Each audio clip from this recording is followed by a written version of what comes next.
Welcome to the Independence Day holiday, and if you've not joined us thus far, well, a lovely, warm welcome to you on the AM show. My name is Benjamin Akakpo. You've missed quite a lot by way of the news, but do stay with us. Should we have the opportunity, we'll be joined by our guest for the news review. Now, as you can see, there are no papers this morning. All the newspapers are in hibernation. I think that explains why the Daily Graphic last week had their Independence Day segment, if you like, in the paper. But that being the same, I think it gives us even more time to reflect as Ghanaians, to do some proper introspection, to look at ourselves and see where we have been, where we are, and where we are going. And maybe even, in addition, where we can be. And I'm going to be blunt this morning, though it's not a Friday and I'm not delivering my blunt thoughts. If you were to wish me a happy Independence Day, I would probably ask you in reply, which independence? Which independence? Are we independent?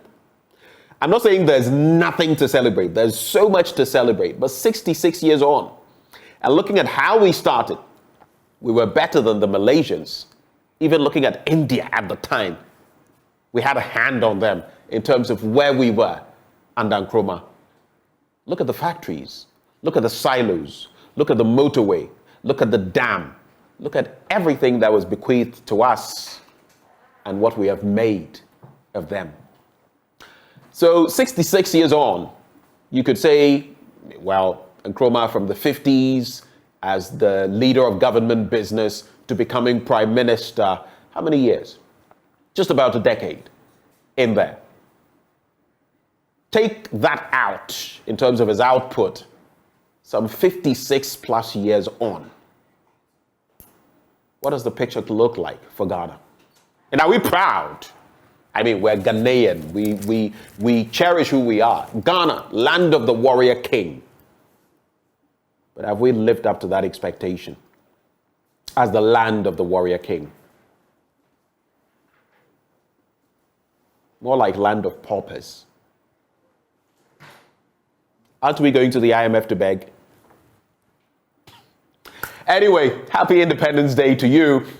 Let's start by looking at some of the online portals. We'll start with myjoyonline.com, and we'll take a look at some of the stories making that portal this morning. And one of those I was definitely going to be talking about this morning had to do with that story you're seeing there. Over 100 measles cases recorded in northern Ghana as baby vaccines shortage bites. You remember today when we were taking a look at the news, I spoke about LECMA, the LECMA hospital. Their systems were down. Another facility, similar issues. And, of course, this one, over 100 measles cases recorded in northern Ghana as babies' vaccines shortage bites. Anyway, so let's take a look at that story very quickly. That story about 100 measles cases recorded in the northern region. Let's take a quick look at that story. So it says, let me just get into it. Over 100 children in the northern part of Ghana are suspected to have contracted measles. This is according to the president-elect for the Pediatric Society of Ghana, Dr. Hilda Mantibia Boy. And the figures come amid the shortage of baby vaccines nationwide. It's not just an Accra problem or a northern sector problem. It's nationwide, but with some suffering more than others. There are some who have not had vaccines for over 2 months. And of course, now there are others who have also not had vaccines for over a month. And the question is, how can this even be? Now, Ghana ran out of essential BCG and OPV vaccines as a result of the Ministry of Health's failure to secure procurement of these vaccines since the year began. And you can see there, nursing mothers at facilities unable to get vaccines for their children. It's even worse in the northern belt. As the other day, I was speaking to the member of parliament for Tamale North, Al Hassan Suini, and he made mention of the fact that, look, the vaccines are short, measles cases are on the rampage, and here we are. 66 years of independence. We're not even dependent when it comes to vaccine issues for the most vulnerable in the society, children. Dr. Afil Money is a former GJA president, and he joins me this morning. Dr. Money, a very good morning to you, sir. Thank you for joining the conversation. Good morning, and even though today is supposed to be a day of joy, I am struggling to hear you. I don't know what it is, but can you speak up a bit? To be a day of joy. Today is supposed to reignite nostalgic memories of our independence. 66 years ago, Kwame Nkrumah gave us independence. Maybe we'll have to manage the volume here in the studio, because I am struggling, really struggling to hear. Can you hear me now? Is it better now? Yes, it's better now. It's better now. I would think that today is supposed to be a day of joy. Right. Right, nostalgic memory of independence 66 years ago, when Kwame Nkrumah laid the trail. And here we are on the day of our anniversary. We are hit by this heart-wrenching story, power-emptying story that after, despite our inability to produce us, we have sentenced as many as 100 children or more to Measles. I read a piece by Benjamin Akakpo, and I think that was quite a hard-hitting commentary of something type. Benjamin is usually not emotional, but he poured a heart out over the criminal negligence on the part of the state to procure enough vaccines to save a situation like this, and to ensure that our children go in dignity to contribute their bit to the upliftment of this nation. This is a story which could have caused, or which could still cause, the resignation of the Minister of Health. Everybody in that chain to bow their heads down in shame. But this is not enough. The federal authority and the presidency to take action quickly to put fear in people in positions of power who will take the nation for a ride, and also sentence precious souls to this kind of premature death. It is so sad. If I started to do my well, it is something we should never again to be repeat. This act of the relationship, it is unthinkable. It's quite unthinkable. So sad.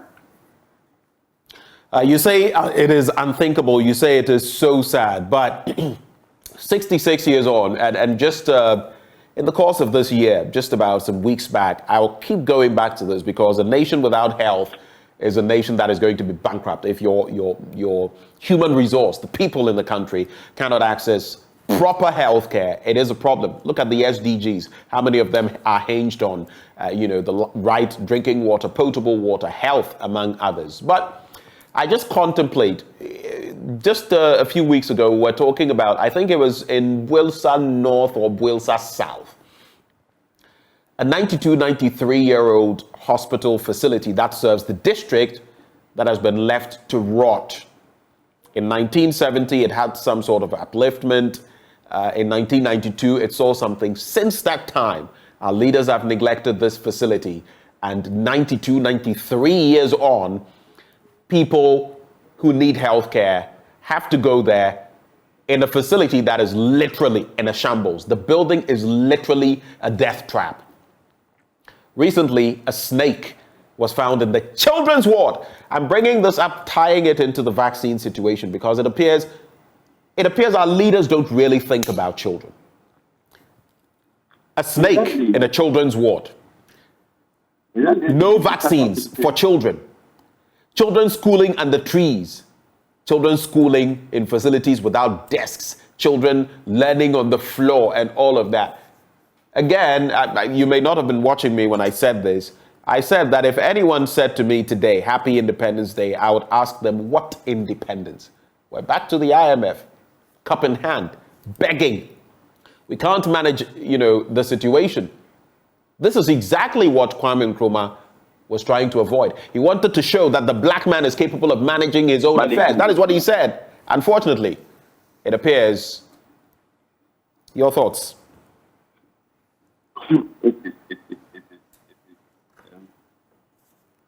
Power the whole power can get empty. The whole power, your own power can get empty.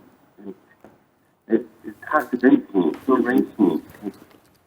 I think I will speak to start repetitive. And this is the case of factor. It's a direct reflection. Dr. Moni, so this is what we're going to do. The challenge is that we can barely hear you. So if you could reposition yourself, we're going to try to call you back. We'll call you back so we can see whether we can have a better connection. Because for now, honestly, we want to have a good conversation about Ghana, but we can barely hear you. I don't know whether which part of the country you're in, and that would be another challenge. Access to quality connection wherever you are in the country. You go to certain rural areas and your network would probably go off or be so low that making calls, forget even connecting to the internet. And these are some of the challenges. Yet you look at the cost we have to bear when it comes to purchasing credits, purchasing bundles, and all of that. Maybe we'll go on myjoyonline.com and get some more stories there. We've spoken about the vaccine issue, and if you've been affected directly, personally, your family, you can share your story with us on the back of the vaccines.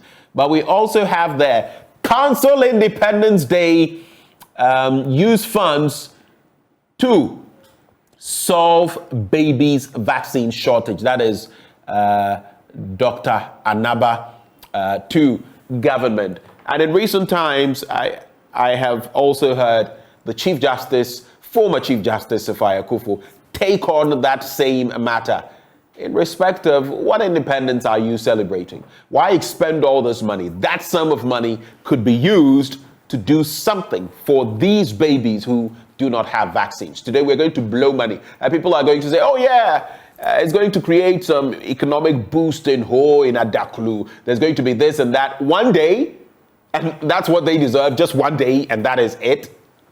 How about the long-term effect if these children do not have vaccines and they end up with measles, polio, rubella, and all of that? Is that what we want to condemn them to?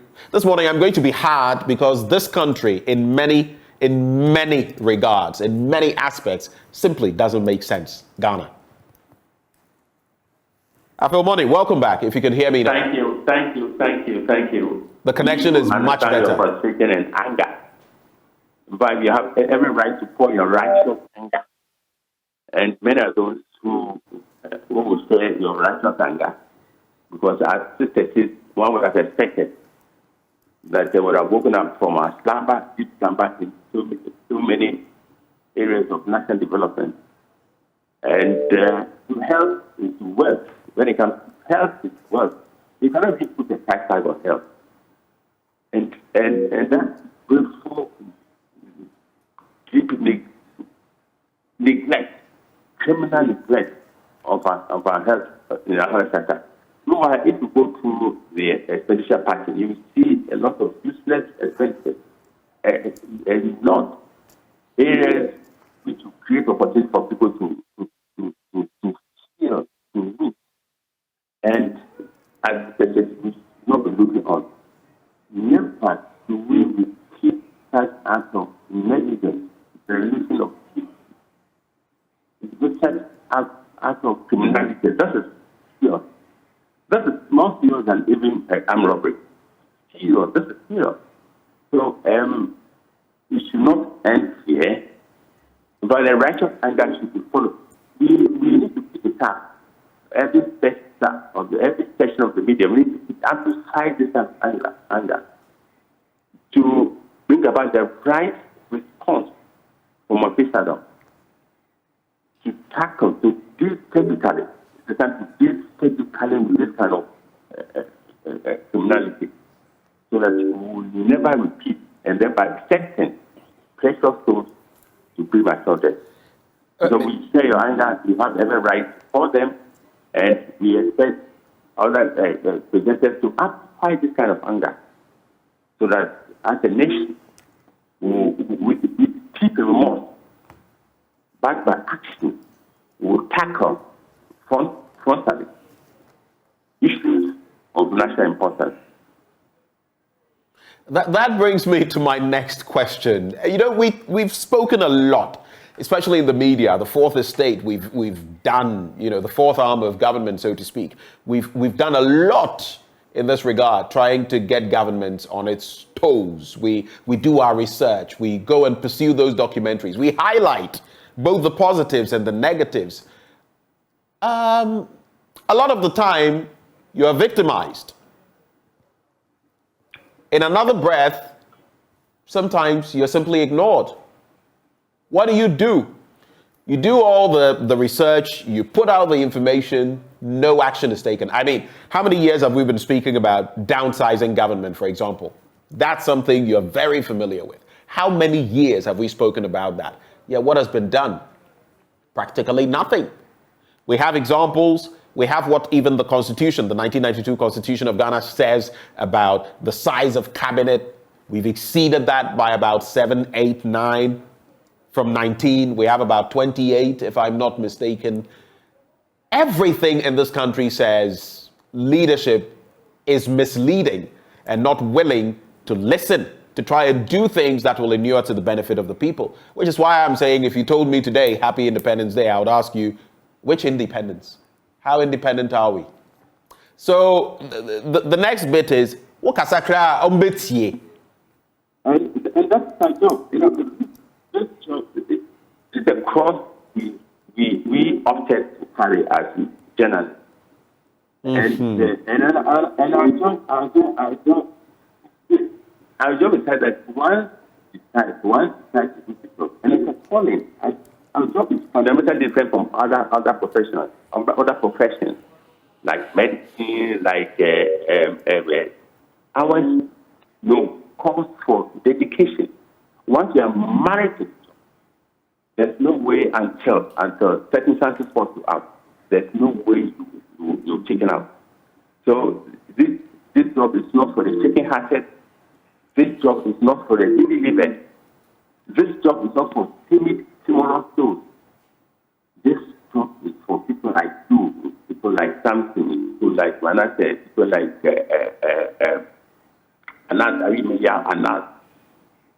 And the longer officialdom takes to respond our queries, the more hard and hard and hard. No, in the name of comprehensive journalism, it doesn't matter after doing one story, after doing one, we must not go back to sleep. We need to highlight even the more brought in every aspect of our national life. We need to hold to account. We want to hold the feet of the official to the fire of accountability. That's what I thought. How long did it take one man to attain independence? He was so tenacious.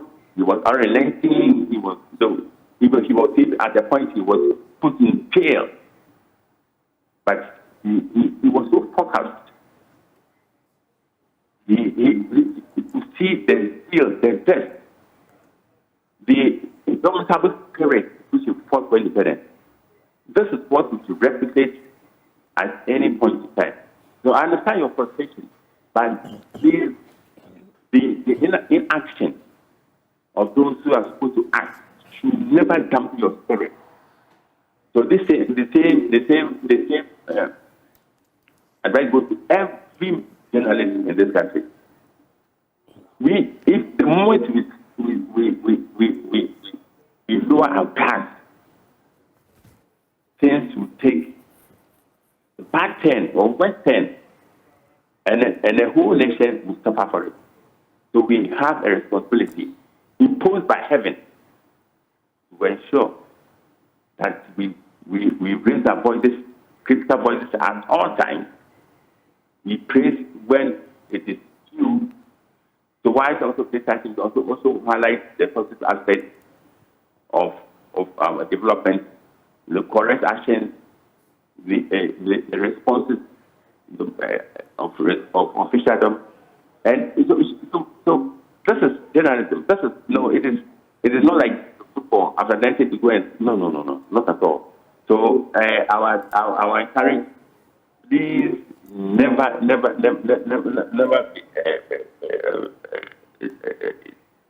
disheartened. This is the time, especially when at 66, we are not at the level where we are supposed to be in terms of development. And at 66, we are also hosting blunders which ought to have been avoided, blunders which inflate financial costs to the state, blunders which make mockery of our independence. So this is what we ought to do. Dr. Money, we're grateful for your time that you were able to join us this morning. Afeol Money is former president of the GJA, the Ghana Journalists Association. Part of why we have to do this, though we've not rounded up for the review, is that the connection to him is not the best. It's not what we would have wanted. I know just as I cannot hear him properly, many of you out there cannot do same. So let's continue with some of the stories on myjoyonline.com for now, and then we shall proceed from there. There's also Professor Michael Quay's wife passes on, and that's a very sad incident. Our condolences to Prof and his family and the wider NPP family. We'll address arrears as part of external debt restructuring, government to IPPs, and there's also Jean Mensah not paying attention to details regarding guarantors. That's according to Mahama Ayariga. The rise of the Gen Z side hustle. You can read more about that, especially if you're in that generation. And then there's also Ghana Boundary Commission begins process to reaffirm boundary with Burkina Faso.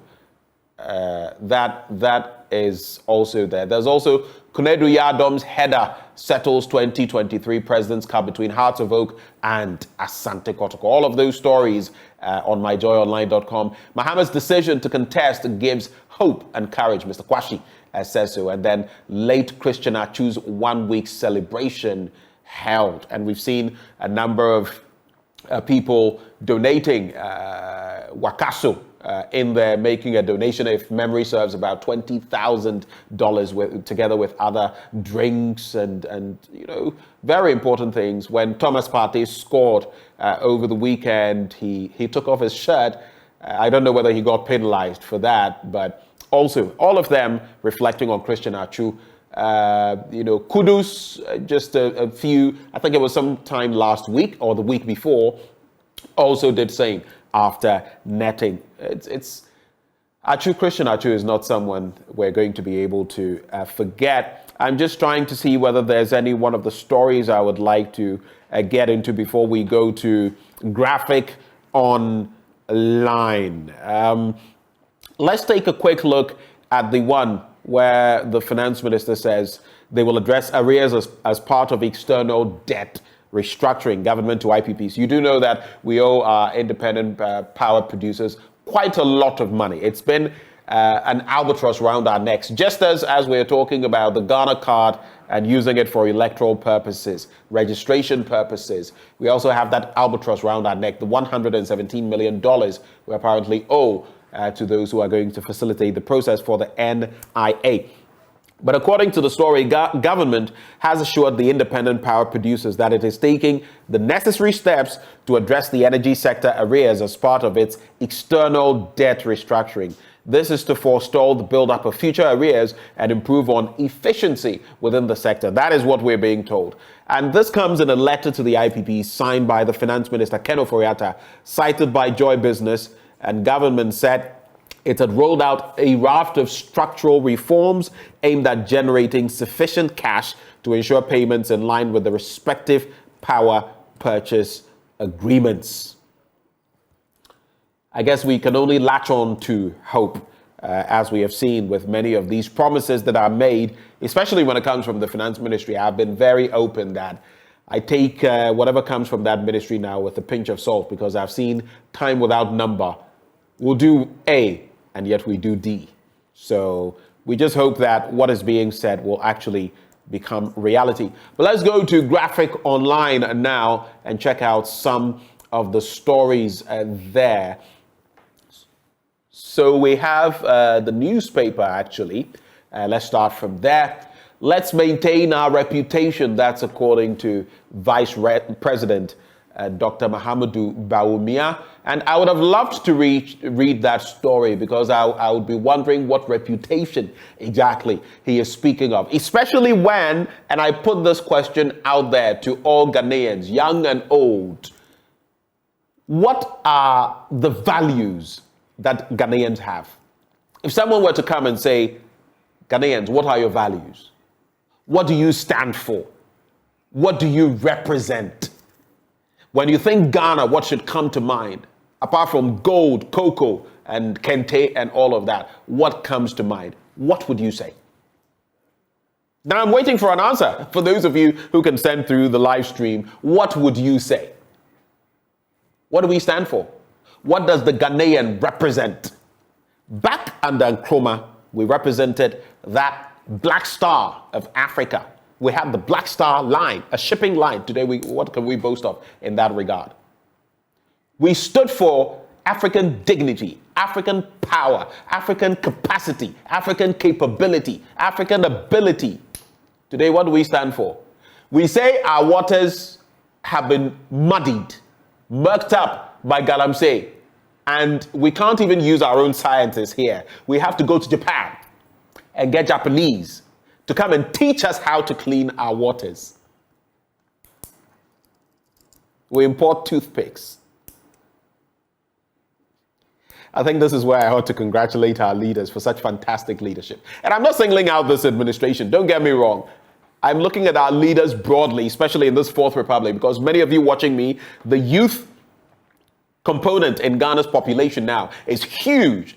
So many of you listening to me were born in the Fourth Republic from 1992 onwards. When you look at where we are, and this is where it breaks my heart, there are some of you who are so NDC, so MPP, that you can't even think. I'm sorry. It is true. That is why someone had the effrontery to say once that even if they put forward a goat and put a certain party's colors around that goat's neck, people would vote for that goat. Today, I'm going to be very raw, blunt. You may dislike me for it, but it is what it is. We need people like me and others to say what the reality is. We are so inclined to party A and party B, to black, white, green, and red, to blue, white, and red. So much so that sometimes, look, sometimes the live stream, just last week, I didn't want to go hard on this person because, sometimes you're on TV and you have to let certain things slide. If I had met that person one-on-one, I would have given that person a piece of my mind. I was hosting Dr. Clement Park here. Person was like, oh, this week you've hosted NDC people, this person, that person. First of all, it was factually inaccurate because the other persons, most of the people he mentioned, had not been on my show. I never saw this person complain when I had hosted NPP people back to back to back. Very prominent among them recently, Kwabena Ejapong. No one spoke about that. This gentleman didn't speak. When I hosted one person from the other side, it was haywire. That is why we are where we are. Let me tell you. That is it. Because even in choosing leaders, we are not thinking about Ghana. How will it benefit Ghana? Oh, how will it benefit my ethnic group? Is the person from my end of town? Is the person from my part of the country? Oh, then that person is going to bring the goods to my end. Is the person from my party? It is such senselessness that has led us to where we are. Because we choose people not because they are able or capable. We choose people because, oh, I am India. Why Unia? Who is your brother? We are Ghanaians, first of all, before we are Ashanti, Ewe, Krobo, Kusasi, and all of that, Mamprusi, we are Ghanaians first. But everywhere you go, it is ethnic group first. We pretend it is not, but it is. Go to offices.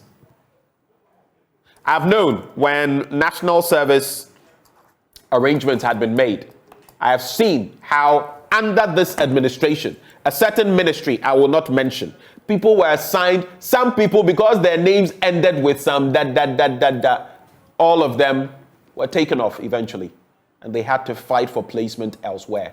Why? If we want to keep on like this, it is up to us. So when Mr. Vice President says, let's maintain our reputation, I'm asking myself, reputation, babe?